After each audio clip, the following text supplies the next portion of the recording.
Hay una narrativa que domina las redes sociales, los foros de Fórmula 1 y los comentarios de YouTube desde que arrancó esta temporada. Que el nuevo reglamento es un desastre, que los coches son peores, que los adelantamientos son artificiales, que la Fórmula 1 se equivocó. Y hay algo curioso en esa narrativa, y es que cuando vas a los números reales de satisfacción de los fans carrera a carrera, dicen exactamente lo contrario.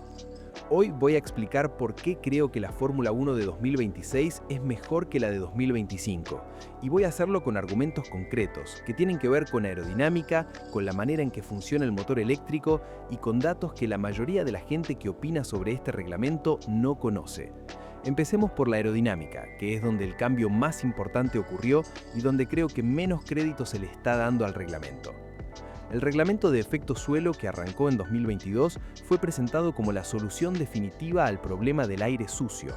La idea era que si el coche generaba su carga aerodinámica principalmente desde el suelo, en lugar de desde los alerones, el flujo de aire perturbado que salía hacia atrás sería menor y los coches podrían seguirse más de cerca. En teoría era correcto. En la práctica, los primeros años funcionó bastante bien, pero a medida que los equipos desarrollaron esos coches hacia 2024 y 2025, la cantidad de apéndices aerodinámicos que volvieron a aparecer en los laterales, en los pontones, en los alerones delanteros, fue enorme. Los coches de 2025 volvían a generar cantidades significativas de aire sucio que hacía difícil seguir al coche de adelante en curvas rápidas. El reglamento de 2026 atacó este problema de una manera diferente y más agresiva. No solo redujo la carga aerodinámica total, sino que diseñó activamente los coches para minimizar el outwash, ese flujo de aire que sale hacia los lados y hacia atrás ensuciando el espacio por donde viene el perseguidor. Y el resultado en pista está siendo visible de una manera muy concreta. La batalla entre Russell y Antonelli en Canadá duró prácticamente 30 vueltas con menos de un segundo entre los dos coches, atacándose constantemente, intercambiando posición, defendiendo, volviendo a atacar. Eso no ocurrió en una recta gracias a un sistema electrónico, ocurrió en curvas, en frenadas, en la salida de las curvas, durante media carrera. Y hay un detalle en esa batalla que me parece especialmente revelador. Una vez que Russell fue adelantado, siendo aparentemente un poco más lento que Antonelli, pudo mantenerse a menos de un segundo y seguir generando presión. En el reglamento anterior, cuando caías detrás de alguien más rápido, perdías el agarre y la brecha crecía. Aquí no pasó eso. Russell siguió ahí, siguió presionando, siguió siendo una amenaza hasta las últimas vueltas. Eso es exactamente lo que el reglamento prometía y lo que estamos empezando a ver con claridad. Ahora, el tema de los motores eléctricos, porque sí, hay problemas reales con este aspecto del reglamento y sería deshonesto no reconocerlos, pero hay dos cosas que la mayoría de la gente no está considerando. La primera es que el problema más visible, el superclipping, ya tiene solución, y esa solución ya se está aplicando. Para quien no lo sabe, el superclipping ocurre cuando un coche tiene que reducir drásticamente la velocidad en una recta porque empieza a recargar energía para desplegar en otro momento, lo que genera diferencias de velocidad brutales entre coches en el mismo tramo que pueden ser peligrosas para el coche que viene detrás. En Australia, China y Japón lo vimos con bastante frecuencia y fue uno de los argumentos más fuertes de los críticos del reglamento. Pero hay que entender por qué ocurre. Con el reglamento original, los equipos podían recuperar una cantidad muy alta de energía en cada vuelta, lo que los incentivaba a llegar al final de las rectas recargando batería para desplegar toda esa energía de golpe en la siguiente zona de aceleración.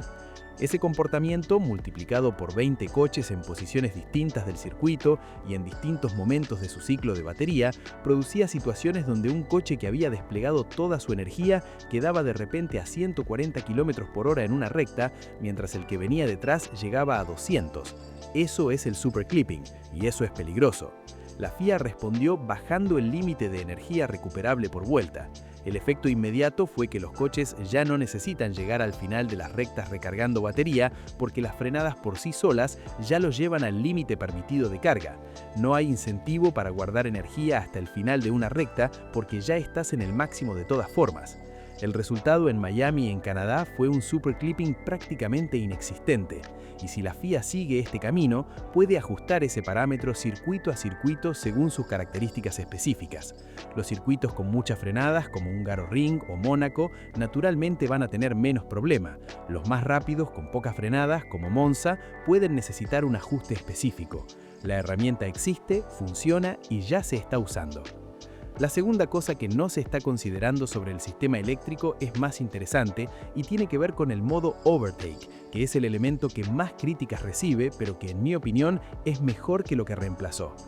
El DRS era un sistema que se activaba automáticamente cuando un coche estaba a menos de un segundo del que tenía adelante en una zona designada de la pista.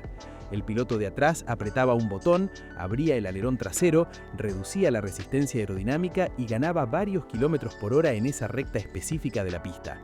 No había decisión táctica involucrada, no había gestión de recursos. Estabas a menos de un segundo, apretabas el botón y la ventaja llegaba sola en ese punto fijo del circuito donde todos sabían de antemano que iba a ocurrir el adelantamiento.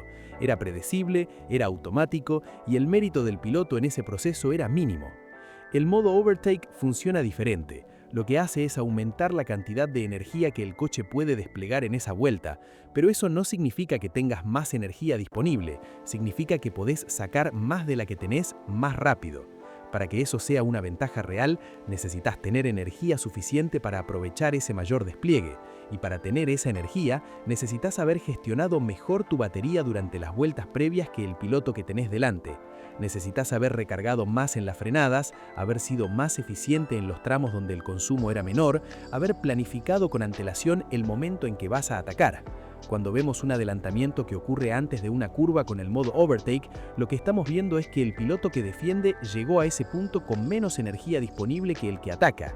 Eso es una consecuencia de decisiones que tomaron durante varias vueltas. No es casualidad, no es el sistema regalando la posición, es el sistema revelando quién administró mejor sus recursos. Se puede debatir si esto es tan emocionante visualmente como ver dos coches llegar a una frenada y ver quién frena más tarde.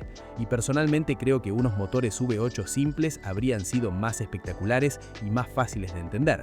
Pero lo que no se puede negar es que el modo Overtake requiere más mérito del piloto que el DRS, porque el DRS no requería ninguno.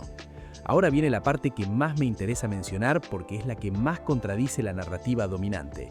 Existe una página llamada Race Fans que tiene desde hace años una sección donde los fans pueden valorar cada carrera de Fórmula 1 con una nota. No es una muestra pequeña, hablamos de miles de respuestas por carrera, y es uno de los pocos indicadores objetivos que existen sobre la satisfacción real del público con el producto en pista. Tomé los 5 circuitos que ya se corrieron en 2026 y comparé la valoración de sus versiones de 2025 con las de 2026. En 2025, el promedio de valoración de esas 5 carreras fue de 6.84 sobre 10. Australia tuvo 7.7, China 5.0, Japón 3.8, Miami 6.3 y Canadá 6.6. En 2026, el promedio de esas 5 carreras es de 7.06 sobre 10. Australia tuvo 6.9, China 7.1, Japón 5.8, Miami 7.4 y Canadá 8.1. De las 5 carreras, 4 tienen mejor valoración en 2026 que en 2025.